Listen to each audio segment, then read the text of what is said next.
Manchester United have opened talks to sign Spanish midfielder Gabriel Veiga, a very good young 20-year-old midfielder, one of the best up-and-coming talents in Europe, very good at, controlling the ball under pressure and progressing the ball, and definitely the type of profile Manchester United would like in midfield. What is the news on this player to United?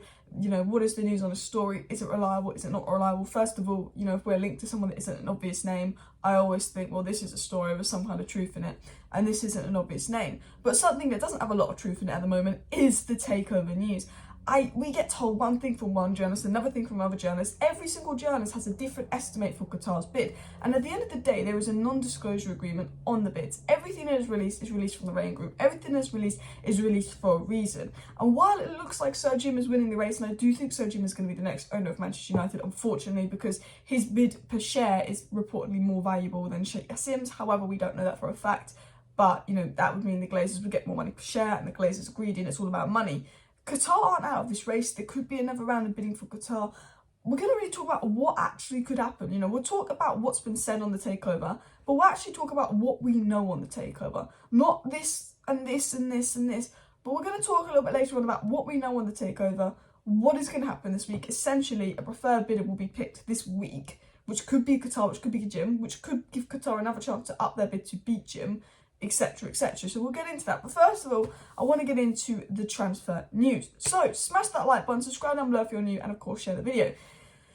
It was said Manchester United have held talks with Gabriel Veiga's entourage. The Spanish midfielder has a release clause of 40 million euros. Now, we've been linked to this guy once or twice before. I think I covered it in a live stream. I said this young 40 million euro midfielder United are keeping an eye on, watching. This isn't the first time we've been linked to this player. It's the second or third source that we've been linked to this player. And decent sources in Spain are saying United are keeping an eye on the Celta Vigo midfielder. And now I 100% believe this because while I don't know a lot about this player, doing a little bit of initial research, I can see that he is that number 8, that's a ball progressor, that can carry the ball and is very good under pressure and might be quite good in the transitional sense, which is something that Manchester United 100% completely need. United need a Frankie de Jong as player to play next to Casemiro. United probably aren't going to get Frankie de Jong. Now, obviously, this guy has his weaknesses. He's 20 years of age. He's not quite Frankie de Jong. Well, he's not Frankie de Jong, and there's differences in him. He's definitely got things that United need, like good on the ball under pressure, good at progressing at the ball, and ounces and ounces of potential. He's only 20 years of age, so I can completely see why United are in for this guy. I'd have concerns if we signed him. I don't think he's there yet. I don't think he's fully developed, but I do think he's one for the future. It could be a risk, but at £30 million, I would say go for it for United. I do think it's one of those under-the-radar signings, which I say that we should do more, and someone that I think could really work in the midfield at 20 years of age. I think this source is reliable. I think the news that went from him is reliable. I think we have had talks for him. I think we have been looking at him. I think he's not the kind of, when it's Bellingham or when it's De Jong, you think that anyone could make that up because it's so obvious. I think this is such a name that, it's very much a 10-year-old signing, very young, been linked to him a couple of times before. We know United have been keeping an eye on him, reportedly in talks to this guy. So I do think this is a transfer to keep an eye on for the summer. I think this one, Julian Timber to United, Jeremy Frimpong to United, Harry Kane to United, I think they're all transfers to keep an eye on to the summer. Potentially McAllister, but I have a feeling McAllister's going to go to Liverpool. I don't think United will get Bellingham. Potentially Osimhen and Carlo Ramos could be in that loop as well. But yeah, I think this is definitely one to keep an eye on, and we'll see where it goes. And if we do get any more updates on this, I will cover that more. And if we get strongly linked to this guy, I'll just do a video really talking about the player and actually start watching him a bit more and doing some research on him more and more and more. Anyway, I want to dive into the takeover news because there's so much uncertainty with what's going on at takeover. And I will say this now.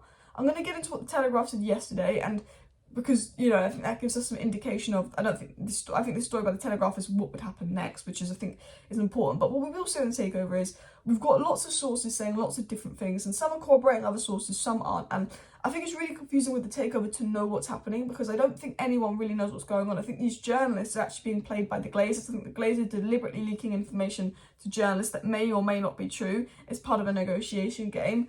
I think that, it seems all things now that Sir Jim's bid is better for the Glazers. They can retain control, etc, etc. It seems that Sir Jim is in pole position. It seems that he will be picked as preferred bidder. But apparently sources on Qatar's side are saying this is not true. Their bid was this, not what the Rain Group and said was this, etc, etc, etc. People are saying, this is all lies. So this could be some game by the Glazers to scare Qatar into upping their bid. Or this could be, Jim Ratcliffe about to be next owner of United. I think no one knows because people are saying Jim's bid's this and Qatar's bid this, and people are saying Qatar's bid that and Jim's bid that. I don't think anyone really knows in the takeover space 100% what is going on. I think, you know, there's non-disclosure agreements. I think they're just told information, they put it out, because they'll say something, then they'll say another thing, then they'll say something, they'll say another thing. So although I do think the news that's come out is very adamant that I think it will be Sir Jim Ratcliffe, our next owner, I don't think that Qatar kind of dream or hope is over yet. I think that, you know, Ben Jacobs said this, you know, the situation is that Jim's bid's more valuable, but Qatar know that Jim's bid will be more valuable because he's bidding for 50% and they're bidding for 100%. Let's say Sheikh Jassim's bid's 5.5 for 100% and Jim Ratcliffe's bid's 3 billion for 50%. 3 billion for 50% is more money per share than 5.5 billion for 100%, and the Glazers will go, well, it's actually the siblings that want out, so these siblings get more money this way. We aren't sure about selling United. We've always wanted some power in United. We might stay, and that is why Jim Ratcliffe's, by logic, would probably be the most appealing deal for the Glazers. If Jim Ratcliffe bids the highest and he gives them the power to stay, and we know the Glazers are still torn about leaving, that is why Jim Ratcliffe bids the favourite. But Qatar have reportedly offered this 5.5 billion world record bid, completely buys them out of the club. Nothing to worry about. They don't have to stay at a club that could be a sinking ship under Jim Ratcliffe, because does he have the money to keep us up with competitors? You know, with the debt we're in, with the interest rates, we could be a sinking ship. Surely it would make sort of sense to the Glazers to leave. Well, you know, the Glazers don't do things that make sense, but that's kind of the situation it's in. But what I will tell you for 100% fact is the preferred bidder gets chosen this week. And I think we just have to wait until we get news and confirmation who that preferred bidder is. It seems it will be Sir Jim Ratcliffe, but you never know. We thought we'd sign Frankie de Jong. We didn't. We thought we'd sign Bruno Fernandes. We waited till January. The Glazers could delay this even more to make even more money. You know, no one has any clear indication of what is going on. But what was said by the Telegraph that I think is quite important is this story. So I want to get into it. It was said, Sir Jim Ratcliffe's and Ineos' bid for Manchester United includes a demand for immediate control over transfers from the moment a potential deal is agreed. And it said that while Sir Jim Ratcliffe's focused on immediate player dealing, Sheikh Jassim wants an even wider oversight of the club from the get-go should his takeover attempt be successful. So they're saying, look, the takeover is going to be agreed in the coming weeks. If Sheikh Jassim's successful, he wants this, he wants control of the club. If Jim's successful, he wants control of transfers, because obviously the expectation is the sale process could drag out beyond that. Now, why is the expectation the sale process could drag out beyond that? Could there be another chance for Qatar to put a bid in and match Jim Ratcliffe? Could the Glazers be delaying it? What is going on? But the interesting thing that it said is that Sir Jim and Qatar, if they become the next owner of United and a deal is meant to be accepted in the coming weeks, they will want control of the club. And what that means is really we're going to get an indication of who's the preferred bidder, what's been agreed, probably in the next week. Now, I think it will be Jim, but I still think there's 20% chance for Qatar, and we have to wait and see. But the news is they want this to happen, and something's going to happen in the coming weeks. Probably a preferred bidder picked this week, but you never know with the Glazers, they could drag it out. It was also said as well, it's understood that both Sheikh Jassim and Sir Jim Ratcliffe still want influence as soon as their offers get the green light. And despite Sheikh Jassim and Sir Jim Ratcliffe wanting control as soon as possible, a potential deal is made. It is unlikely that the Glazers will accept that before the sale is complete. So they'd say, look, if Sheikh Jassim or Sir Jim is successful in the takeover, an agreement will come this week. They will want control of the club. However, it's very unlikely the Glazers will grant the control of the club. Shock.